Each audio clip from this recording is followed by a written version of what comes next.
Buongiorno a tutti, Padania Libera, sono qui oggi in solitaria su questa trasmissione Giovani Padani a parlare di Europa dei popoli, come prima ho già annunciato su Facebook per chi ne ha la possibilità, lo ha visto. Parleremo di tante cose, forse non riusciamo a parlare di tutto, c'è da parlare della sfida di Cameron alla Merkel per quanto riguarda la possibile uscita dall'Unione Europea della Gran Bretagna se la Merkel continua a candidare Juncker alla carica di Presidente della Commissione Europea. Ne parleremo comunque dopo ancora meglio. Parleremo anche del Parlamento basco che ha approvato oggi approvato ieri il diritto dell'autodeterminazione. Parleremo del referendum dell'indipendenza della Lega del Veneto proposto e dato ok dalla Lega Nord. Parleremo della Scozia, parleremo della Catalogna e parleremo alla fine anche del problema Euroasia o Euroabia. Per adesso sono in solitaria, a breve so che mi chiamerà il mio caro amico Fabio Bozzo, il coordinatore nazionale dei Giovani Padani della Liguria, e che mi darà una mano a gestire questa trasmissione per oggi. Cominciamo subito con la questione della Spagna e della Catalogna, che sono un po' i temi di quest'anno e a breve saranno i temi più importanti di cui si discuterà nei mesi prossimi, perché a partire dalla Scozia è iniziato oggi lo scontro elettorale, la campagna elettorale per l'indipendenza. Mancano 16 settimane per decidere il futuro della Scozia e praticamente è proprio uno scontro, perché sulle cifre di quella che dovrebbe essere l'economia del nuovo Stato indipendente ci sono problematiche economiche. Come abbiamo già detto nelle puntate precedenti, la Scozia non ha un'economia molto forte, si basa soprattutto sul petrolio che estrae dal Mar del Nord, ma peraltro non ha di economia. Però ha una forte identità, una forte cultura e vuole essere riconosciuta come tale, come nazione. Dal primo giorno di campagna referendaria i sondaggi dicono che gli scozzesi difficilmente voteranno per la scomparsa di un'unione lunga 307 anni. Questo si starà a vedere. Sto leggendo adesso a spezzoni l'articolo pubblicato oggi dall'Indipendenza, il quotidiano online, dove spiega brevemente qual è la situazione oggi in Scozia. Come ho già detto, sembrerebbe che votino contro perché siamo davvero soddisfatti dei primi giorni di campagna elettorale del referendum, dice Blair Jenkins, rappresentante di Yes Scotland. Penso che qualunque sia il punto di vista delle persone sul referendum, su una cosa siamo tutti d'accordo: le idee proposte positive di questa campagna referendaria provengono dal comitato del sì. Le proposte abbiamo già accennate nelle volte scorse, si tratta di dare più potere economico se vincesse la Scozia diventerebbe proprio uno Stato a sé, staccato dall'Inghilterra, quindi avrebbe un sistema economico suo, un sistema giudiziario suo, un sistema tutto suo, uno Stato vero e proprio.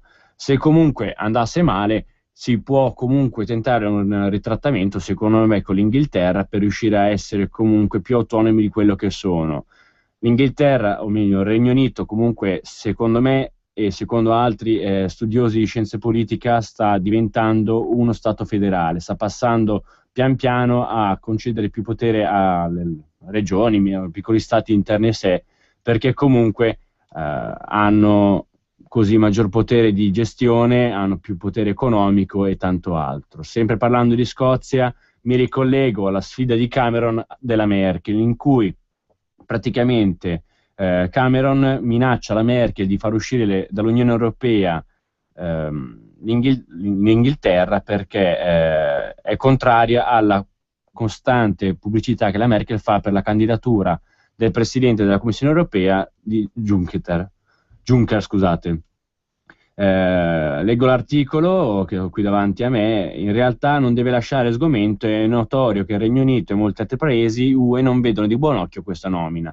Lascia sgomenti semmai l'accelerazione di Cameron dell'uscita del suo paese dall'Unione Europea, nel caso in cui la Merkel dovesse spingere per la candidatura di Juncker. Eppure c'è una ragione per questa presa di posizione del primo ministro inglese, e quella ragione si chiama Nigel Farage, grande uomo che comunque ha fatto un'ottima campagna europea, ha preso un ottimo voto. Si vedrà poi come si riuscirà a collaborare con Farage, con la Lega Nord, perché ci sono voci che poi parlano di un'eventuale unione con 5 Stelle, ma questa è una piccola parentesi. Continuo. I grandi consensi ottenuti dal partito ultraconservatore alle europee e alle amministrative hanno ipotecato Downing Street e Cameron cercano ora di correre ai ripari prima che sia troppo tardi. Praticamente l'articolo dice che questa mossa qui, secondo questo giornale che è il QS quotidiano, dice che questa mossa di minacciare la Merkel serve soprattutto per poter recuperare voti. Io dubito, perché comunque le minacce fatte dagli altri stati che non siano lo Stato italiano sono sempre minacce serie, come le proposte. Annuncio anche poi, adesso brevemente, la questione del Parlamento basco, che ieri ha approvato il diritto di autodeterminazione basco dall'iniziativa del LB2 e con il voto favorevole del Partito Nazionalista Basco, che è il partito praticamente numero uno. Il Parlamento basco, oggi, ovvero l'articolo era di ieri, del 29 maggio, ha proclamato che il Paese Basco ha diritto dell'autodeterminazione. Si tratta della ratifica dell'accordo risalente al 15 febbraio 1990, anche se con un contenuto più conciso e diretto, omettendo quanto scritto in quella occasione, in cui si sottolineava l'intenzione finale di una dichiarazione parlamentare. Bisogna prendere esempio da questi baschi, da Catalogna, dalla Scozia, che si stanno muovendo molto bene su questi temi di autodeterminazione, della questione comunque di diventare indipendenti. Proprio quest'anno è l'anno del referendum, perché comunque come noi stiamo facendo avanti 5-6 referendum in tutti i comuni d'Italia, in tutti i gazebi. Anche oggi ci sono gazebi della Lega Nord in buona parte dei comuni d'Italia per continuare a raccogliere le firme, perché mancano pochi giorni per poter firmare nei comuni, fino al 3. Se non sbaglio, sì, fino al 3 mi conferma la regia, si può andare a firmare nei comuni. E poi la settimana ancora dopo ci saranno altri gazebi della Lega Nord. Io ero in sezione a Varese, faccio piccola parentesi proprio sul referendum della Lega Nord. Sezione a Varese l'altro ieri mi ha chiamato il comune di fretta perché mi diceva: abbiamo finito i moduli, ci servono urgentemente perché qui vanno a ruba. Sentire questa chiamata in sezione a Varese appena arrivato ha risollevato a me la giornata. Ricordo comunque che chi non avesse firmato, chi ha firmato, di fare pubblicità e di andare a far firmare tutti, perché è veramente un tema importante. Sono 5-6 temi importanti quelli della Lega Nord. Li ripeto: sono quello per l'abolizione delle prefetture, del stop ai concorsi pubblici per immigrati, l'abolizione della riforma Fornero, l'abrogazione della legge Merlin e l'abrogazione della legge Mancino. Poi, come sesto e ultimo arrivato, c'è l'abolizione della cancellazione del reato di clandestinità, ovvero la reintegrazione del reato di clandestinità. Sono 6 referendum molto importanti che comunque hanno avuto molto consenso, si vede nel totale di firme che si è raggiunto. Sulla Catalogna, invece, per tornare al discorso di prima, la situazione è un po' più difficile per quanto riguarda comunque anche lì la questione della sfida indipendentista, perché come tanti sanno, la Spagna insieme alla Grecia e l'Italia e l'Irlanda sono i 4 paesi in situazione veramente difficile a livello economico, in crisi economica. Infatti l'articolo del giornale in questo caso è riferito alle elezioni del 2014 europee, perché è tutto legato a quello. Parla del declino del bipartitismo del PP e del PSOE con l'ascesa della formazione minorata in Spagna. La crisi economica in Europa e la sfida indipendentista catalana sono alcuni temi al centro del dibattito elettorale del TVE, che è la televisione catalana. Fra i candidati dei 6 partiti con rappresentanza al Parlamento europeo, il dibattito ha impiegato circa 2 ore in numerosi partiti catalani. Queste sono state discussioni che hanno spinto praticamente il partito, la CIU e la ERC, che sono 2 partiti di sinistra che sono i principali portatori del tema dell'indipendenza. Sono stati proprio i temi fondamentali del loro programma, ovvero risalire da questa crisi economica e riuscire a portare indipendenza. Abbiamo finalmente in compagnia con me al telefono Fabio Bozzo. Pronto? Ciao a tutti, come state? Io bene, sono qui da solo, quindi puoi anche parlare al singolare. Ah, bene, bene. Niente, so che oggi si parla di temi indipendentisti. Sì, il tema principale è quello, si parla molto del referendum, poi ogni Stato è legato a sé. Ho annunciato velocemente la sfida di Cameron alla Merkel, il Parlamento basco che ha approvato ieri il diritto di autodeterminazione, il referendum i 6 referendum della Lega Nord, e poi dimenticato poi di parleremo bene con te del referendum del Veneto, dell'indipendenza. Poi c'è sempre quello della Scozia che secondo l'indipendenza c'è problemi da parte della percentuale di voti al sì per l'indipendenza. Poi c'è quello della Spagna, che è stato il tema principale della campagna europea per la SIO e la ERC, che hanno preso una buona percentuale. Ho dimenticato di dirlo, la ERC ha superato il SIU, che sono tutti e due partiti di sinistra. La ERC ha preso il 23,67%, mentre la SIU il 21,86%. Ricordo che questi due partiti sono in coalizione nel governo regionale della Catalogna e sono i principali portatori avanti del referendum dell'indipendenza catalana. Questi sono i temi, sono tanti da parlare, si vedrà di fare il possibile. Se vuoi anticipare, se vuoi parlare un po' te, io ho evitato di discutere anche di quanto riguarda l'attentato al museo musulmano a Bruxelles. Museo ebraico, scusate l'errore. Museo ebraico. Se ci sarà modo poi parleremo anche di quello. Rapidissimamente, quella cosa del museo ebraico si può risolvere in 2 parole. È stato un classico attentato di matrice islamista che ha preso un'arma da fuoco e ha sparato contro dei civili ebrei. La cosa che dà più fastidio è che la notizia era uscita all'inizio come generico attentato e adesso è calato il silenzio. Per quale motivo? Perché se fosse stato un assassino, un pazzo furioso di estrema destra, avremmo avuto un cancà mediatico di livelli inenarrabili, visto che, guarda caso, come al solito, è stato un musulmano, è iniziato subito una cappa di silenzio mediatico da parte dei giornalisti di sinistra prezzolati dalla sinistra internazionale. Questo vale più o meno per tutti i paesi europei.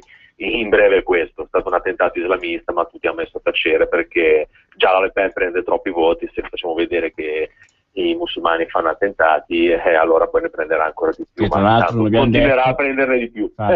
Infatti non abbiamo detto che proprio l'attentatore è un francese. Sì, un francese convertito all'Islam, chiaramente, quelli che forse sono ancora più pericolosi, perché i conversos a volte sono più fanatici dei religiosi stessi, quindi è un'invasione non solo fisica ma anche culturale. Quindi auspico un rapido ritorno di Bobo Maroni, ministro dell'interno, perché quando c'era lui gli sbarchi si erano azzerati. Da quando c'è quell'incapace di Alfano ne sono sbarcati 40.000 a Lampedusa. Non a caso a Lampedusa la Lega Nord ha preso il 17%. Il 17% della Lega a Lampedusa la dice lunga su quale livello di invasione stiamo subendo. Allora ti interrompo un attimo, perché così dico ai nostri radioascoltatori che per chi ci volesse chiamare le linee telefoniche sono aperte, possono chiamare allo 0266203529, ripeto 0266203529, oppure possono mandarci un messaggio al 346 642 7756, ripeto 346 642 7756. Allora Fabio, con te vorrei iniziare a parlare un po' proprio della Lega Nord, per quanto riguarda sia i sei referendum, della situazione come vanno lì in Liguria stanno andando molto bene, e della tua idea del referendum dell'indipendenza del Veneto, che è stato ufficialmente approvato proprio ieri in Padova. Dunque, il referendum, la raccolta delle firme sta andando molto bene, ci vuole uno sforzo finale. Ricordo che si può firmare ancora oggi e domani e all'interno delle sale dei comuni ancora per un po' di giorni. Sono referendum di civiltà totalmente non ideologici, non ha alcuna importanza per il partito che lo abbia presentato.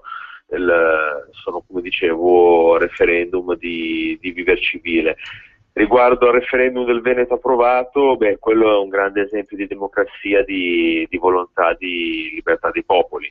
Quando un popolo all'interno di uno Stato sceglie liberamente, democraticamente di crearsi un'altra entità statale, soltanto con la violenza lo si può obbligare a rimanere all'interno dei vecchi confini. Un esempio di questa violenza l'abbiamo già avuta quando c'è stata l'organizzazione online del referendum per l'indipendenza del Veneto. Lo Stato italiano è intervenuto e ha messo in galera, mi sembra, 11 indipendentisti veneti, la cui gravissima colpa era stata quella di organizzare un referendum online. Abbiamo spacciatori che ammazzano ed escono il giorno dopo, abbiamo mafiosi che sciolgono i bambini nell'acido, che vengono liberati per decorrenza dei termini, grazie a una magistratura non propriamente competente che abbiamo in Italia, però gente che si permette di organizzare un sito internet e viene sbattuta in galera, e mi sembra che ci siano rimasti un mese, tra l'altro, nemmeno poco.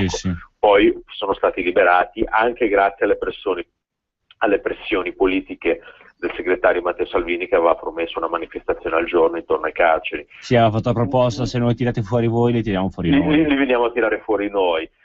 Chiaramente è stata un incentivo politico non da poco per accelerare i tempi di scarcerazione. Ora per fortuna sono arrivati tutti a casa. Il Veneto a queste elezioni europee ha dato l'ennesima dimostrazione di insofferenza nei confronti dello Stato italiano, perché malgrado il periodo non facile da cui usciva la Lega in Veneto a questo giro ha avuto un ottimo risultato. Tengo a sottolineare che anche nella mia Liguria, regione storicamente rossa, abbiamo abbondantemente superato lo sbarramento del 4%, perché abbiamo preso il 5,56%, nella regione Roccaforte del PD e nella regione natale di Grillo prendere il 5,56%. Infatti è stata una notizia molto, molto piacevole aver saputo quel risultato nella Liguria. Riuscire a superare abbondantemente la soglia psicologica del 4%, a differenza dei ragazzi di Fratelli d'Italia, che non hanno ancora capito che non si può rimettere a posto i cocci di qualcosa che è stato rotto. L'unica speranza per creare un'alternativa sia di centrodestra che identitaria, perché le due cose sono diverse ma parallele. Ormai nel nord lo fa la Lega Nord. Berlusconi, diciamocelo chiaramente, io non ce l'ho a livello personale con lui, anzi non può non essere simpatico, però è cotto e bollito e credo che si debba fare da parte. L'operazione Marina Berlusconi non ha funzionato, perché Marina Berlusconi non è certo Marine Le Pen. No, infatti. Mi spiace per lei, ma è così. Di conseguenza credo che il centrodestra debba rivedere completamente il suo organigramma al fine di creare qualcosa di concreto che possa combattere il caro Renzuccio, che mi ricorda tanto Conte Mascetti del film Amici miei, uno che ti dice una serie di parole che non sto a ripetere il termine, senza sostanza, senza contenuto, tante belle promesse, ma poi sotto il vestito niente, come diceva un titolo di un film anni 80. Sì. Adesso nelle ultime discussioni, sempre di quando si parla di Renzi, si parla del futuro Berlusconi, perché comunque ha molto a che fare poco la sua logica politica. Basta pensare alla proposta di 80 euro in più di questa campagna europea di Renzi. A me ricorda molto la campagna di Berlusconi alle scorse nazionali, quando fa: io vi restituirò l'IMU. Abbiamo una chiamata in linea. Pronto? Pronto in linea, buongiorno. Buongiorno, senta, io chiamo da Napoli. Buongiorno. Volevo portare una mia testimonianza.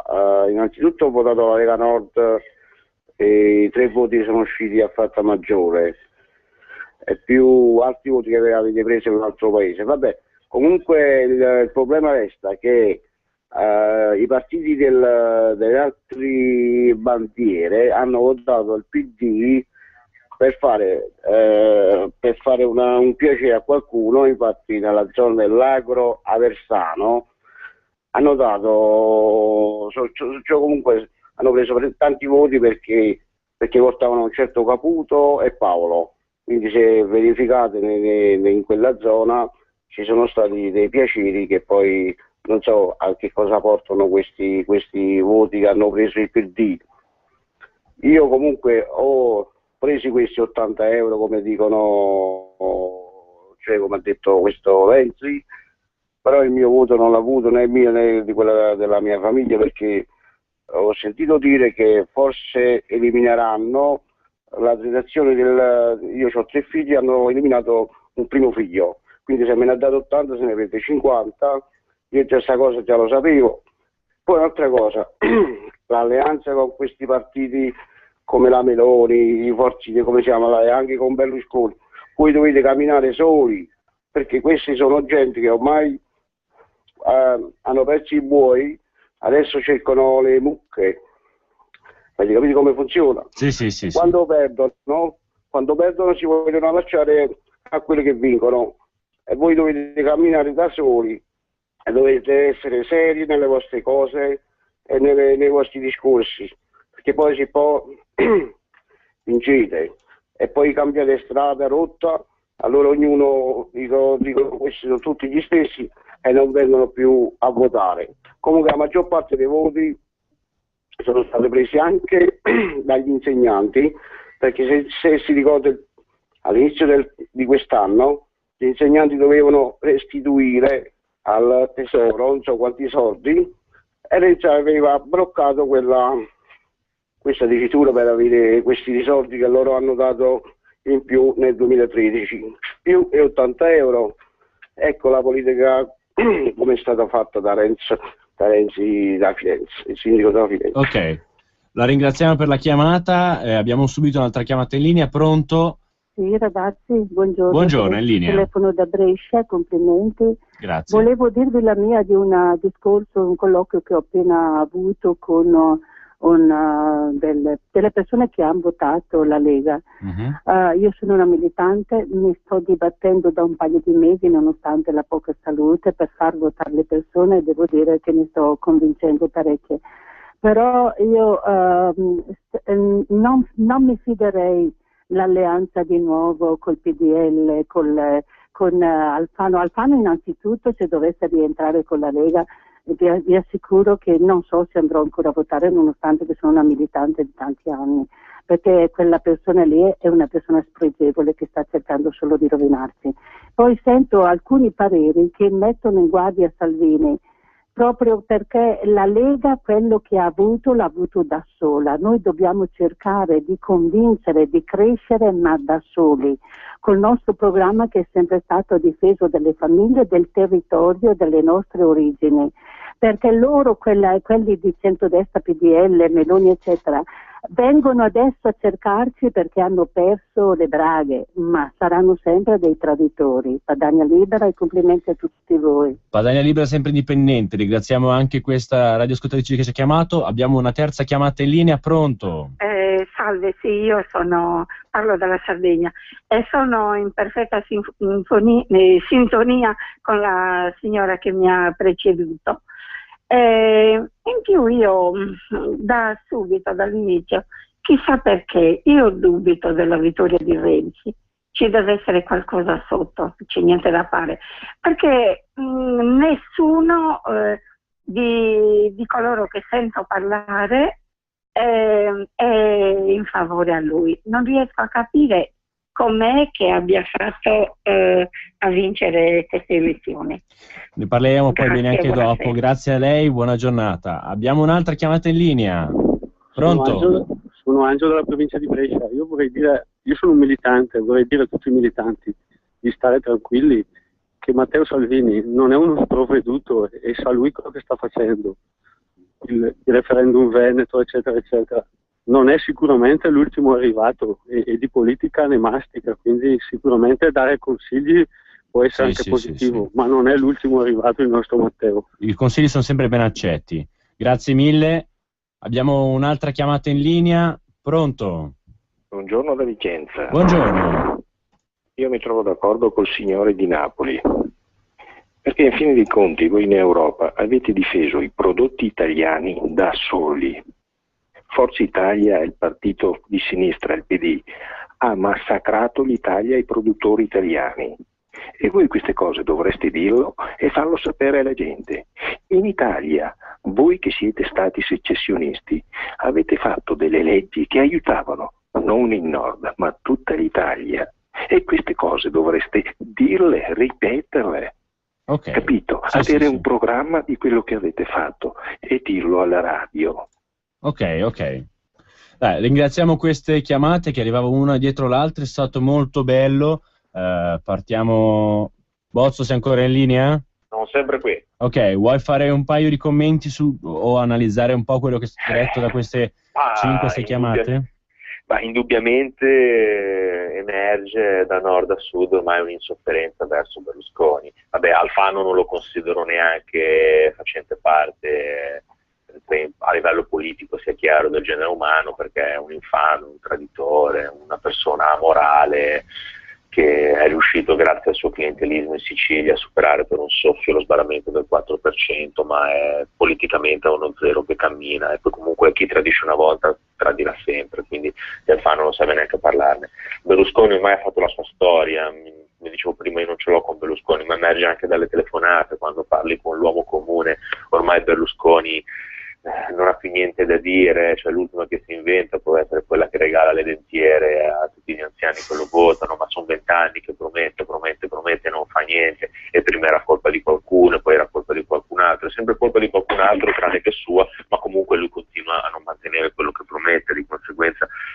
te la puoi prendere un giro per un po', ma dopo 20 anni basta. E poi, con il massimo rispetto che si ha per gli anziani, l'anagrafe chiede la sua parte, un leader che ormai va a 77 anni, 78. 78 anni, non ha più la vitalità di prima. No, infatti, per carità, Konrad Adenauer, primo cancelliere della Germania democratica dopo la seconda guerra mondiale, conservatore, rimase al governo fino a 91 anni, quindi ci sono anche le eccezioni, ma non mi sembra il caso di Berlusconi, che ormai quando apre bocca ne dice una più grossa dell'altra. No, basta anche solo ascoltare le 5 chiamate che abbiamo ricevuto, perché comunque non solo l'uomo della strada Berlusconi, ma anche Renzi, promettendo e non mantenendo niente, la gente si sta svegliando e sta capendo qual è la solfa di questa politica. Abbiamo un'altra chiamata in linea che abbiamo fatto attendere un paio di minuti. Pronto? Sì, pronto. Pronto, in diretta. Buongiorno. Buongiorno, lei. Io volevo intervenire a proposito appunto della questione di Forza Italia. È chiaro ed è logico che dalle ultime uscite del cosiddetto Cavaliere si tratta di un partito dove lui è il padre padrone, perché come si fa a dire io non credo che comunque la base non voglia le primarie. È un partito da rinnovare e nel momento in cui qualcuno crede, cioè, o comunque alza la testa e a giusta ragione secondo me dice che bisogna rinnovare e creare più democrazia, viene subito soffocato. Vediamo il fitto della situazione nell'ultima. Comunque al di là di questo io direi che Salvini è il volto nuovo, è una persona seria,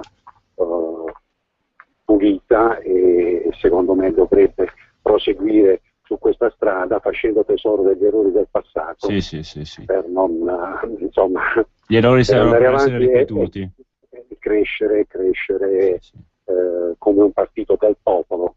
Ok, grazie mille.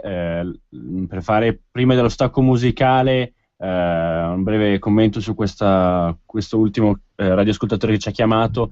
La Lega Nord, grazie a Salvini, sta tornando molto in mezzo al popolo, con il popolo, perché comunque sia con la proposta del referendum, sia la campagna di questo referendum che l'ha fatta in tutta Italia, proprio andando di persone in molte città a presentarsi e a parlare del referendum e della sua campagna elettorale passata delle europee, facendo anche il giro con il camper, per chi l'avesse seguito attraverso i social network e attraverso il sito internet della Padania. Ha fatto molto un lavoro di territorio sul terreno, proprio in mezzo alla gente. Bozzo, facciamo un piccolo stacco musicale, ritorniamo subito dopo. Sono qui.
di nuovo in onda. Questi erano gli IVC, Hey Brother. È una musica un genere di musica che non ascolto di solito, però in questo particolare è molto bella.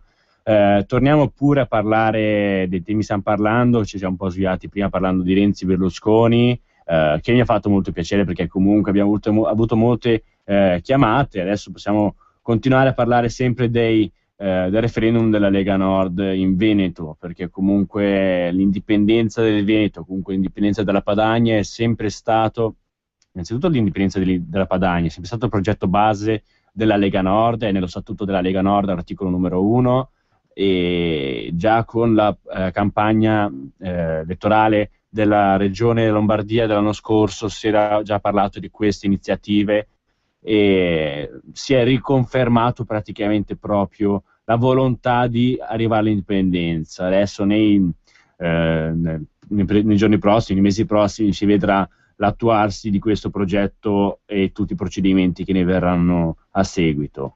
Bozzi, io direi di poter chiudere per adesso la questione del referendum dell'Italia, del referendum di tutta Italia, il referendum del Veneto, e di poter parlare un po' comunque del resto dell'Europa.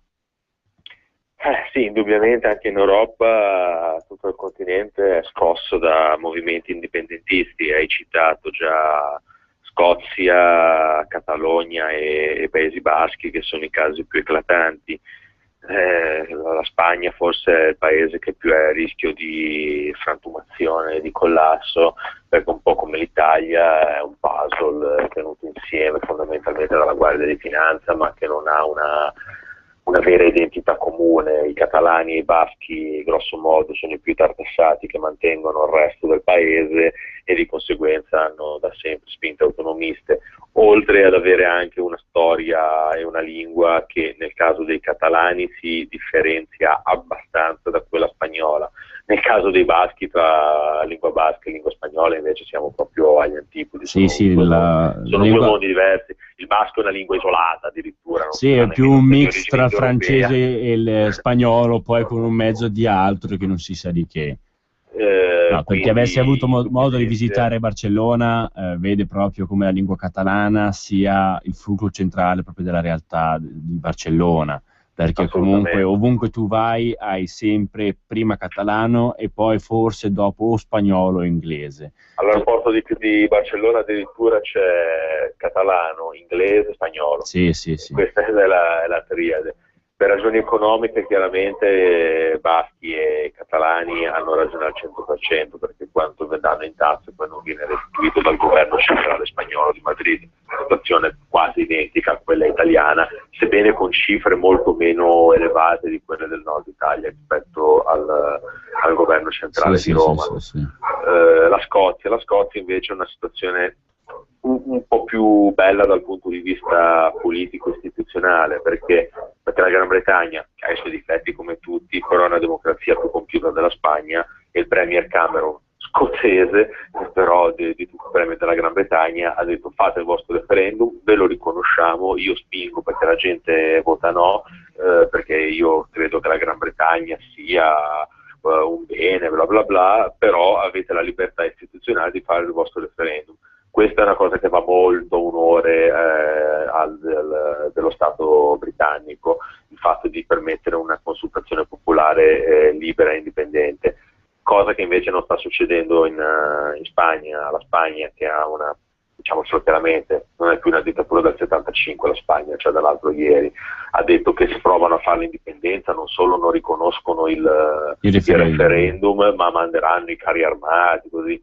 Delle frasi francamente che non stanno né cielo né in terra, perché quando i catalani fanno una catena umana con 2 milioni di persone, non c'è carro armato che tenga, anche perché l'esercito spagnolo, con la crisi economica che investe la Spagna, ho letto su Analisi di Difesa che l'esercito spagnolo in questo momento non ha carburante per i carri armati, quindi quei carri armati lì non vanno da nessuna parte. Pensino piuttosto che prendersela coi catalani a difendere le coste dall'invasione islamica attuata attraverso milioni di disperati e chiamati anche lì, guarda caso, dalla sinistra. Pensino a usarlo bene l'esercito invece che sparare contro altri europei, che di sangue europeo su questo continente ne è già scorso fin troppo. Leggendo ancora la parte dell'articolo sull'indipendenza riguardante la Scozia, come c'è il comitato promotore per il sì della Scozia per l'indipendenza, che sia su Facebook che su altri social network che sui giornali scozzesi, televisioni, sta facendo un'ottima campagna. Ieri ho visto un'immagine di un astronauta con in mano praticamente lo yes del Yes Scotland per votare il referendum a favore del referendum. Adesso leggo invece per lo slogan scelto dal Comitato del No, cioè insieme è meglio, che è sostenuto dalle imprese del Regno Unito, e secondo gli unionisti crolleranno queste imprese, crolleranno le risorse per i servizi pubblici e le imprese che sostengono questo comitato se la Scozia diventa indipendente. Abbiamo una chiamata in linea. Pronto? Sei in diretta? Sì, pronto. Una considerazione. Berlusconi, sono un somaro milanese. Berlusconi, quando era partito con dei personaggi che erano veramente di un certo spessore. Penso a Marzano, penso a Martino, penso a Serra, penso a Caligaris e chi più ne ha più ne metta. Ovviamente, circondandoci di personaggi di un certo spessore, tu che metti la fresca, a un certo punto devi sgamare. Di modo che cosa ha fatto? Si è circondato dei Micichè, degli Scaiola, dei Barrafurs che fanno i governatori in meridione, perché questi gli portavano i voti. Il Caligaris che voti gli ha portato? 0. Il Serra che voti gli ha portato? 0. Difatti dopo il primo anno ha menato le torri, è andato via e è uscito dalla politica. Allora, qual è il problema? Tu devi gestire il potere, e succede sempre così, tu devi gestire il potere, ma ti devi anche gestire quelli che ti circondano. Se ti circondi di idioti, alla fine poi dopo gli idioti te lo mettono nel culo. Alfano è il primo che te l'ha messo nel culo. Hai visto? Alfano chi è? Chi cazzo era Alfano? Scusa, spiegatemi chi era Alfano. Un idiota che fa l'avvocato in Sicilia che di colpo diventa padrone del mondo. Ma dai, ma per piacere. Grazie mille. Grazie mille per questa chiamata. Vedo Bozzo che te la ghigni sotto i baffi. Ma ghigno perché come dire, la sincerità e la spontaneità di questo ascoltatore è ammirevole. Linguaggio un po' forte, un po' duro, ma che dire, nel complesso ha detto la verità. Berlusconi si è circondato di ruffiani e alla fine ha fatto la fine di quei sovrani che pensano di essere tutto loro perché semplicemente sono circondati da gente che per fare i ruffiani non gli dicono guarda capo che stai sbagliando, e alla fine quando è stata la caduta di un gigante politicamente, ma quando cade un gigante fa più rumore, e Berlusconi a queste elezioni ha preso una botta sulla testa che ha fatto tanto rumore.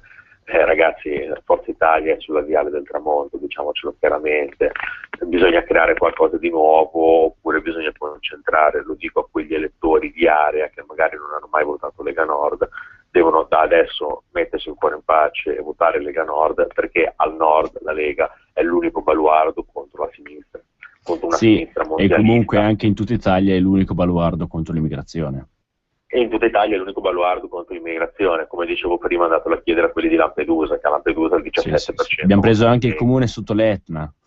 Il comune sotto l'Etna, fantastico. Sì, bellissimo. Comunque ci scrive Franz, ragazzi, come seconda residenza vivo in Spagna, vi posso dire che il basco è un misto di celtico e gallese, quasi niente di spagnolo. Ciao, ringraziamo di questa precisazione, ce ne facciamo carico e rispondiamo alle 2 chiamate in linea, cominciamo con una alla volta. Pronto? Ciao, Pronto, sei in Claudio. diretta. Ciao Claudio. Sì, ciao, provincia di Lecco. Io devo dire con tutta sincerità che se ci dovesse essere ancora un'alleanza con Forza Italia, personalmente sarebbe una grande delusione. Non mi sento di dare consigli a Matteo Salvini perché è un ragazzo in gamba, mi piace,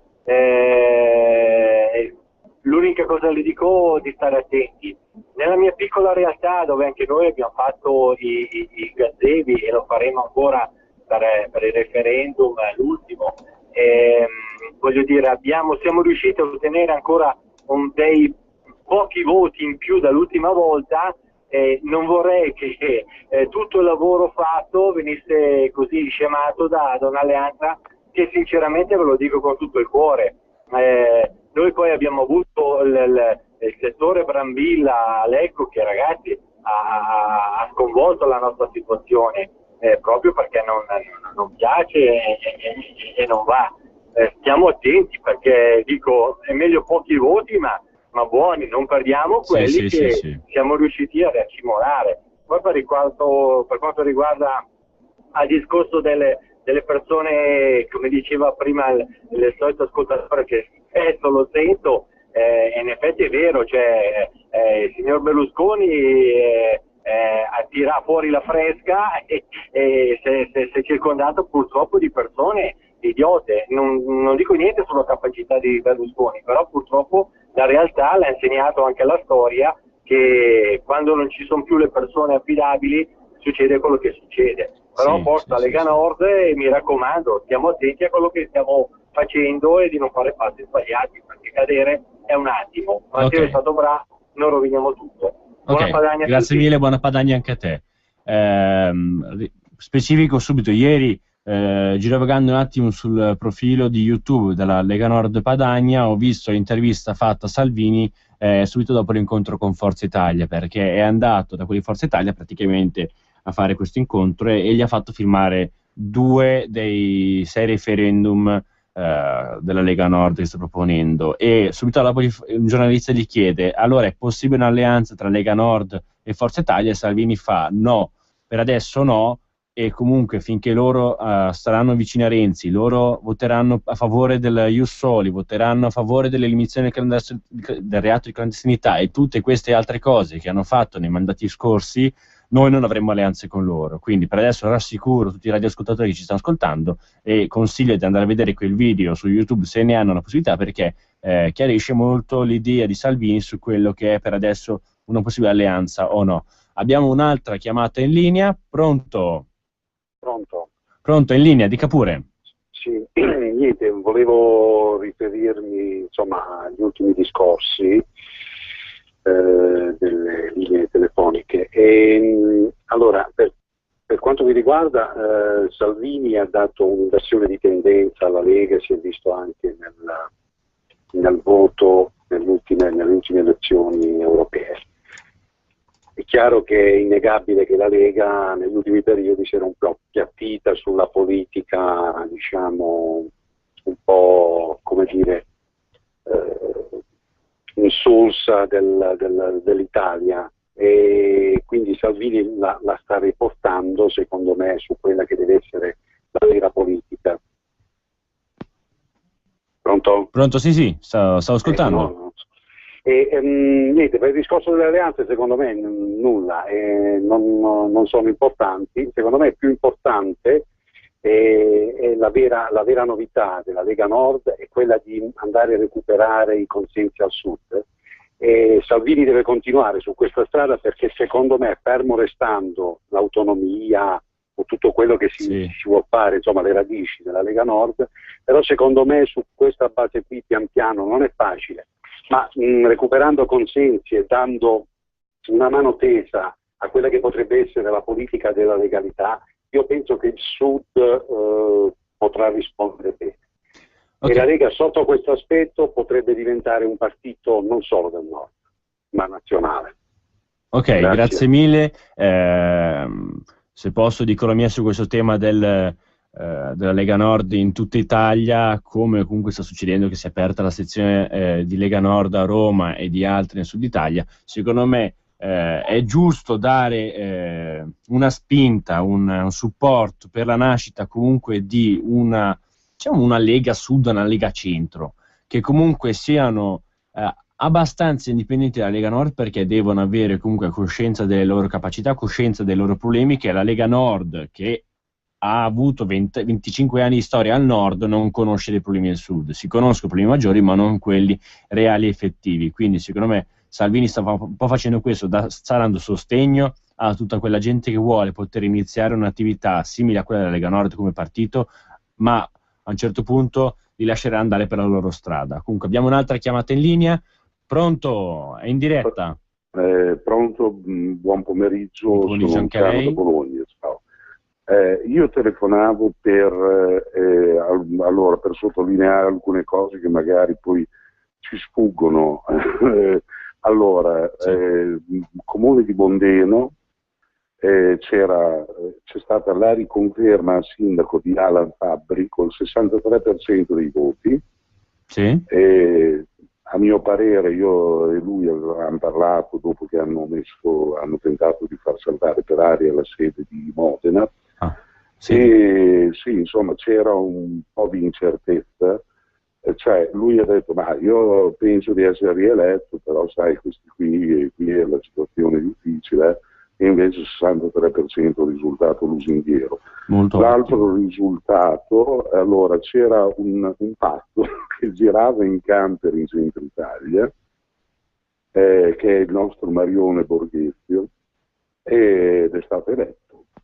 Cioè, in una situazione che, cioè, provate solo a immaginare essere Mario Borghetti e andare in giro con un camper. Non è stato molto sottolineato, però lo trovo ammirevole. Poi mi resta la parte relativa all'UKIP, che mi lascia parecchio amaro in bocca, perché era diventato, cioè, col tempo avevo anche stretto dei legami, delle amicizie con diversi personaggi o militanti dell'UKIP, e sono rimasto molto deluso per il comportamento che ha avuto, che è stato un vero e proprio tradimento, cioè non riconfermare un'alleanza storica, non si sa bene su che motivazioni.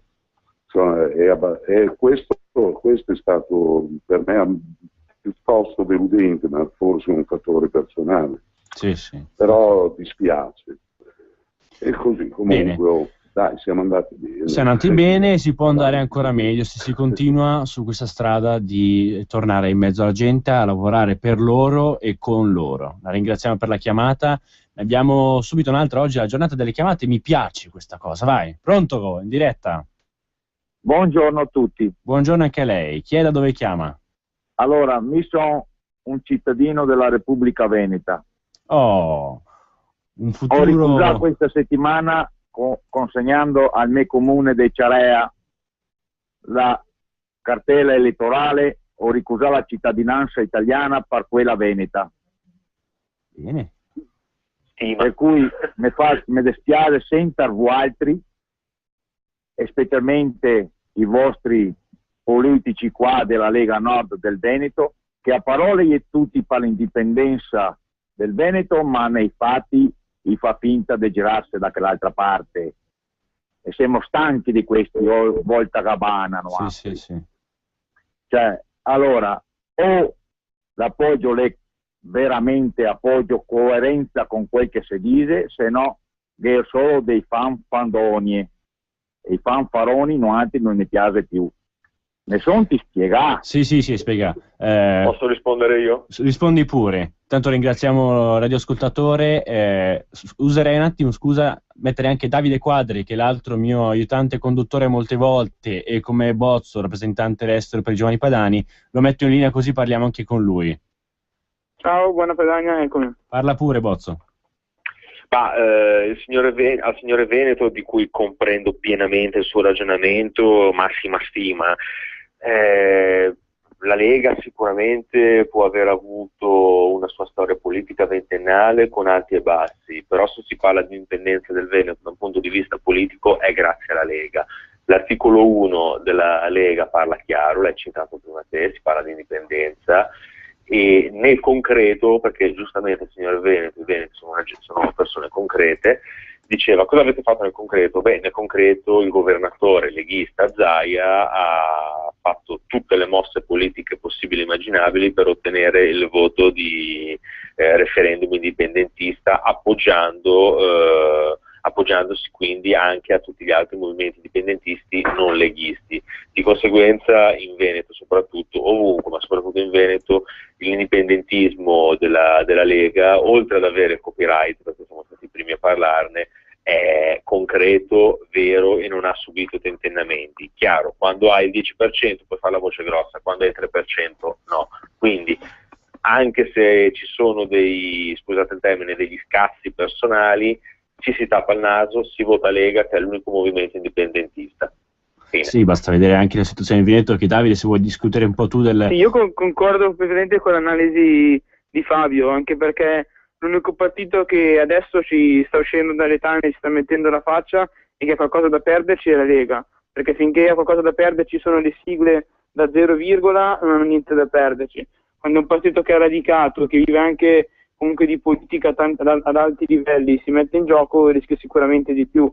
Quindi penso che certe paternali sono sì giuste, perché capisco che quando uno sente un sentimento suo diventa anche frustrante vedere che non ha delle sponde. Tuttavia vedo che le sponde stanno iniziando ad arrivare, e se un governatore come Zaia riesce a far digerire anche a quello che resta di Forza Italia in Consiglio regionale e portare avanti un referendum del genere, credo che merita del cappello, perché è facile parlare con lo 0, Sì, poi ovviamente si vedrà di tutta questa campagna nei mesi prossimi insieme a tutto il resto. Abbiamo una chiamata in linea, vi tengo tutti voi due a parlare con me ancora per un po'. Pronto? Sei in diretta?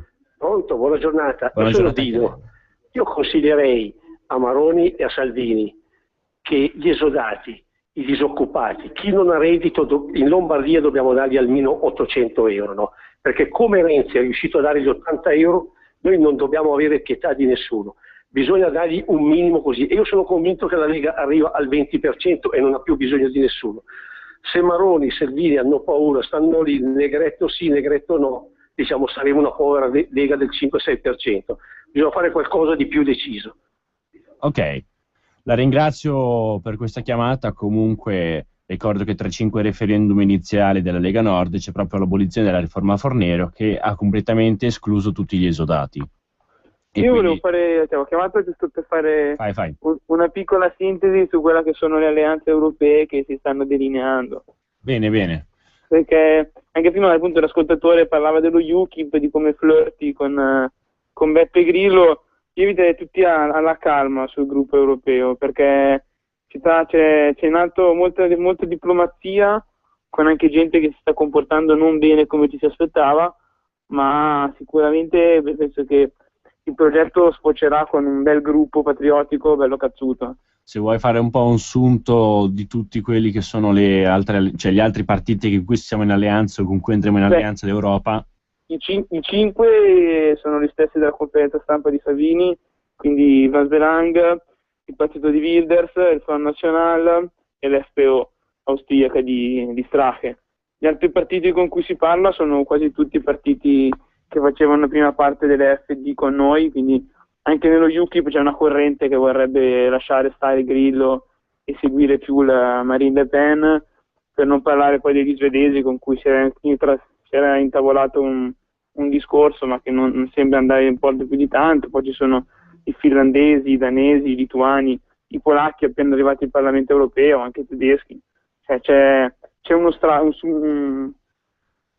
carne al fuoco. C'è molta carne al fuoco, bisogna solo riuscire ad arrostirla per bene e a servirla. Sì, servirebbe che i gruppi identitari riescono finalmente a fare squadra, perché rimanere relegati alle piccole divisioni del 1900 ormai è anacronistica e non serve a niente.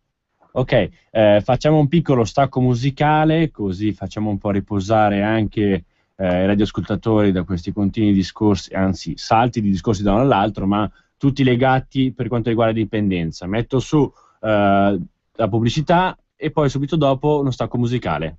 A dopo. Per una casa sicura nel rispetto dell'ambiente e con prodotti di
22.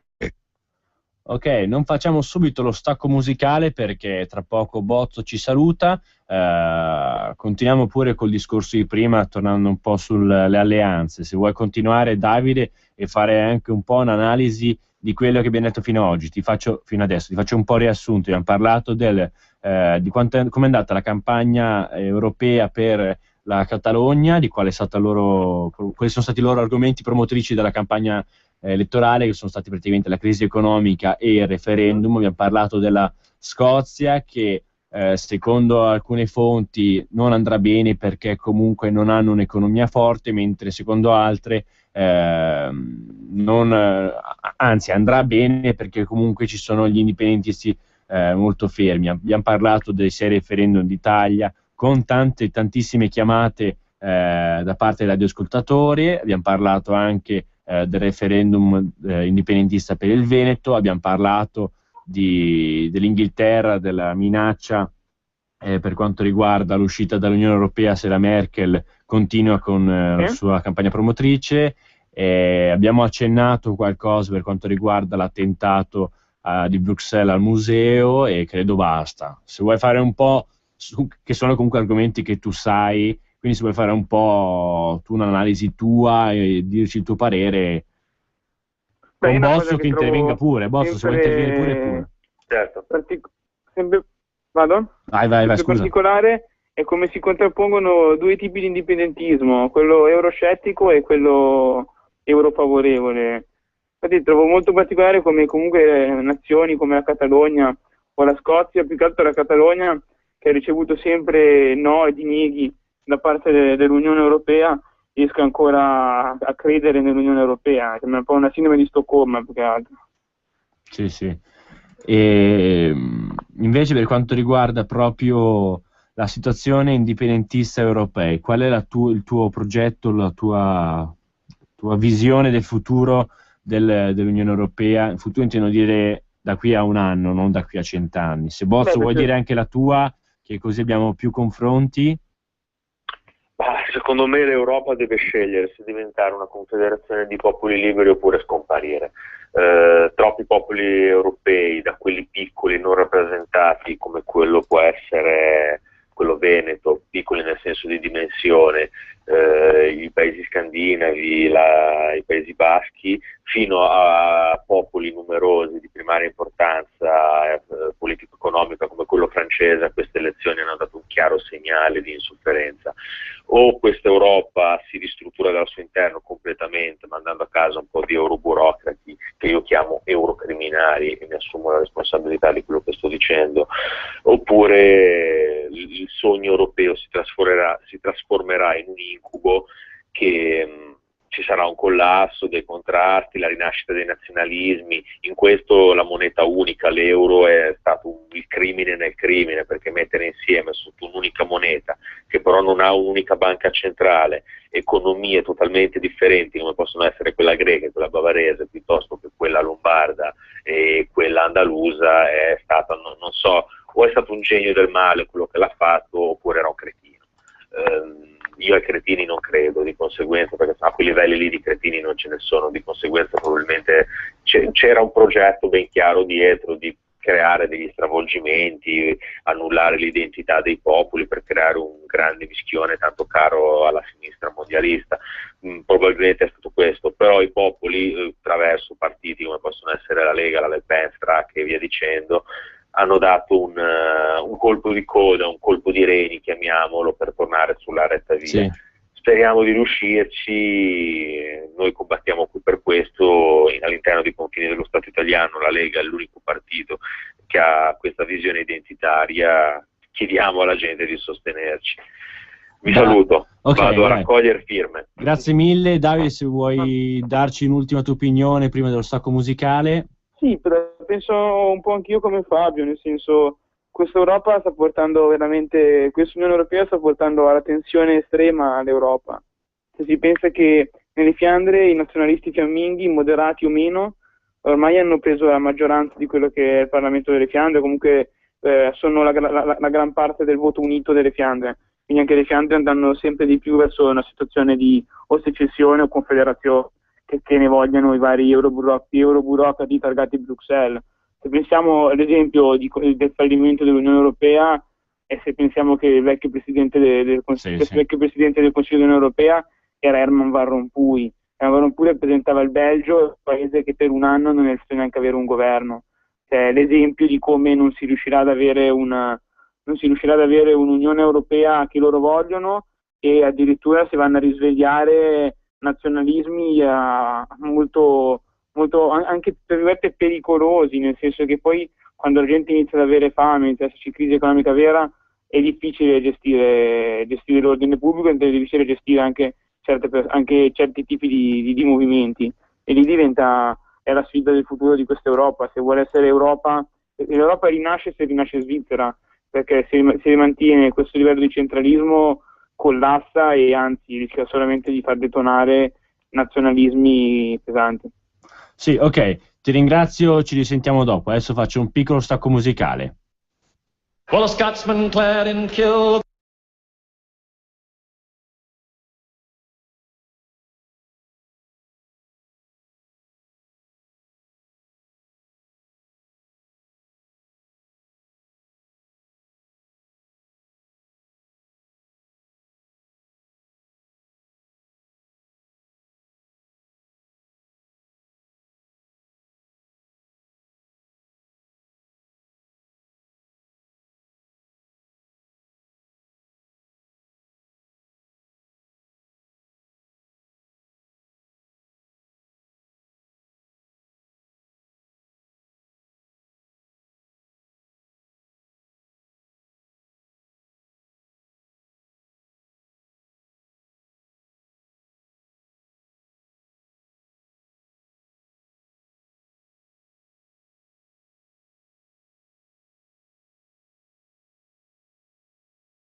Eccoci di nuovo in onda, questo era di The Last Scotsman di Brian Bowers, una tra le mie canzoni preferite, scozzese molto bella, di sola voce.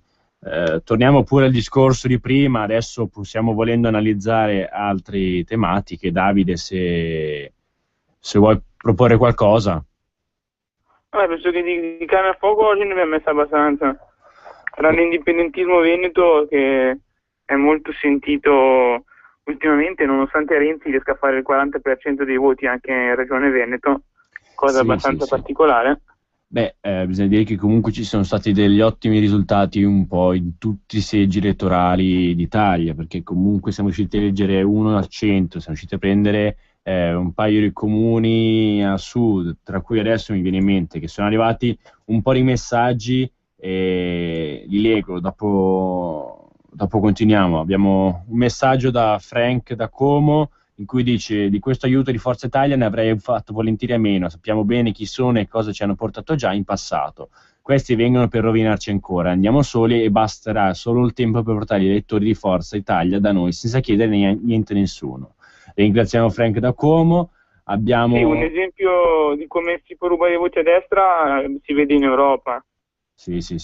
Abbiamo sempre Friends, quello che ha la seconda residenza in Spagna, che scrive: ma come si fa ad andare in vacanza a Lampedusa? Giustamente fa, come dice la pubblicità, con tutti sti uomini di colore che ti arrivano dall'Africa, te ne trovi subito uno in camera in un battibaleno, magari a qualche signorina vogliosa non dispiace affatto. Queste battute qui. E poi abbiamo Enzo da Padova: secondo me Berlusconi è stato su finché i nostri padroni lo hanno lasciato. Quando ha toccato i loro interessi, i nostri padroni hanno fatto fuori Gheddafi, ci hanno messo contro Putin e l'hanno fatto cadere. Anche questo si può tenere conto. Davide, continua pure, scusa se ti ho interrotto. No, l'esempio di come una destra che fa la destra funziona in Europa senza alleanze e niente. L'esempio si può prendere Oltralpe o sulle Alpi, ad esempio, senza andare dalla solita Le Pen. Anche l'esempio è l'FPO di Christian Strache, che ha preso il 20% dei voti austriaci come forza identitaria di destra, non scendendo a compromessi quasi con nessuno. Sì, sì. Abbiamo una chiamata. Pronto? Sei in linea? Sì, ciao, buona Padania. Buona Padania anche a te. Io volevo rilacciarmi un attimino alla telefonata fatta dall'ascoltatore di qualche telefonata fa a Veneto. Sì? Spero veramente con forza che i risultati in Veneto arrivino presto e voglio incoraggiare i veneti a credere molto di più, già fanno tanto, nella nostra Lega, perché penso che se otterremo i risultati lì sarà veramente una locomotiva che porterà con sé un ottimo treno, di questo sono contento. Volevo anche ricordare, se mi era permesso, che stasera c'è la festa della Lega Olgiate Comasco. Stasera ci sono tante feste della Lega. Sì, però siccome stasera sono lì con Seppi, io volevo appunto ricordarlo. Ok, ricordiamo che c'è a Olgiate Comasco la festa della Lega Nord. Ricordo anche, perché in zona Morazzone, che c'è anche lì una festa della Lega Nord. E poi ce ne saranno tante altre, perché comunque si festeggia dopo queste elezioni e c'è modo comunque di trovarsi tutti insieme, un momento per rilassarci. Adesso Davide, se vuoi anticipare un po' tu, io ho davanti la Padania dell'articolo con l'articolo di Max Ferrari, Eurasia o Euravia, se vuoi spiegare un po' tu cosa c'è scritto. Sì, ecco, è un articolo molto interessante che analizza come la Russia abbia reagito dopo la chiusura dell'Unione Europea verso di lei, creandosi la sua zona commerciale che inizia ad essere consistente. Si è siglato appunto l'accordo di libero scambio tra Kazakistan, Russia e Bielorussia. Si tratta di un accordo molto importante dal punto di vista economico e soprattutto energetico. Si parla di una realtà messa insieme che ha più del 15% delle risorse minerarie del pianeta. Sì, la Russia ci vende già il 40% del gas che consumiamo, ma i nostri euro generano l'80% dei profitti di Gazprom.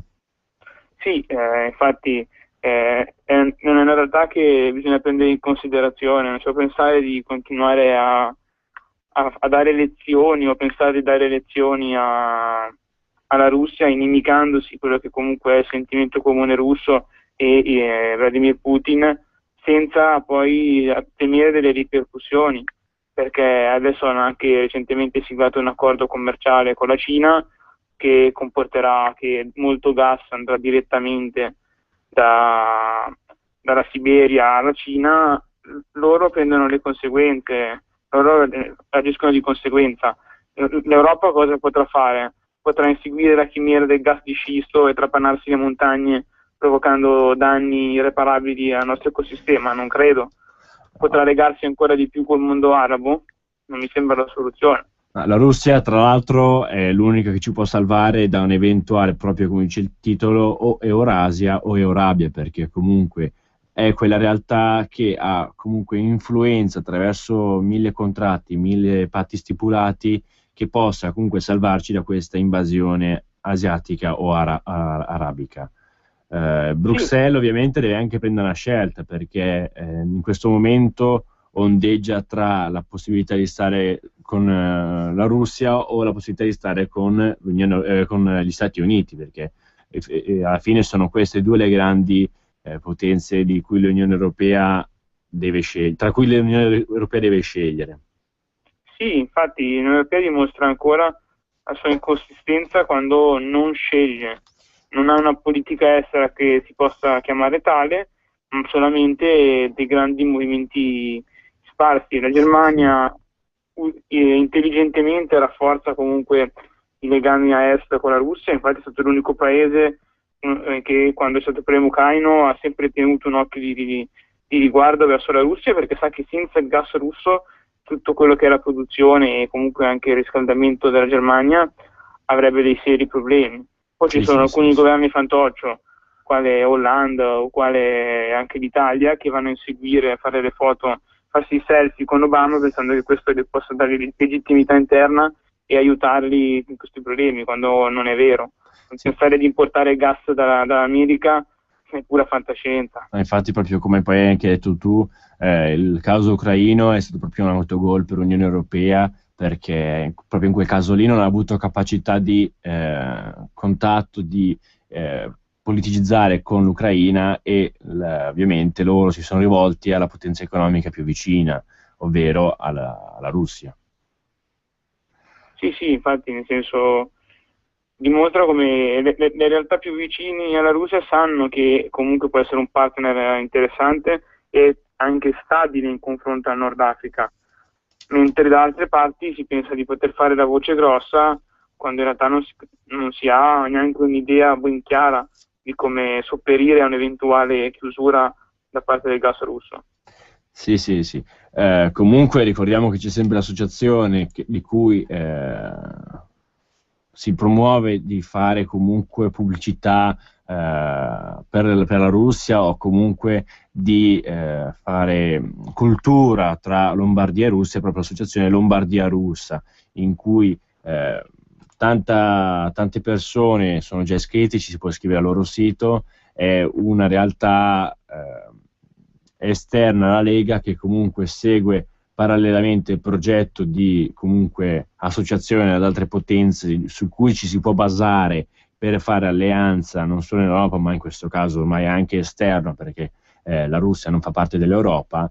Molto più di quanto non lo facciano la Turchia. A livello ideologico sì, ma a livello effettivo politico, geografico non più di tanto. Poi non so, altre realtà economiche e politiche rilevanti in Europa ultimamente non ce ne sono state. Bisogna aspettare l'effetto campagna elettorale europeo, cosa porterà, che sarà tutta una sorpresa, perché finché si è ancora in ballo su cosa bisogna fare per trovare un'alleanza qui e là, non spunta niente. Quando sarà tutto effettivo, firmato, sottoscritto, si vedrà quali saranno le grandi campagne. Comunque Salvini ha già avuto modo di incontrare sia Le Pen che tutti gli altri partiti, e si vedrà proprio quali sono i loro progetti iniziali, che i più grossi li hanno già anticipati, che sono praticamente il no euro, ovvero tornare a avere ognuno delle monete proprio indipendenti per poter aggiustare la propria economia. Poi faranno una grande campagna proprio europea sulla difesa del territorio per quanto riguarda l'arrivo di immigrati, che ricordo proprio ieri ne sono sbarcati altri 3.000, un numero molto impressionante che continua che stupisce quanta gente arrivi, e per questo bisogna ringraziare Alfano, la Kyenge e tutti gli altri. Bene, io direi che concludo qua. Davide, se vuoi dire qualcos'altro? No, un saluto a tutti gli ascoltatori. Ok, dai, ti lasciamo tornare sui tuoi libri di scienze economiche, cos'è? Scienze delle finanze. Scienze delle finanze. Dai. Buona Padania. Buona Padania anche a te. Saluto anch'io in conclusione, che adesso me ne torno nella mia piccola Varese, lasciando qui da solo la regia e tutta Radio Padania. Ci vediamo, lascio la radio con un ultimo stacco musicale, CDC, Thunderstruck. Buona Padania.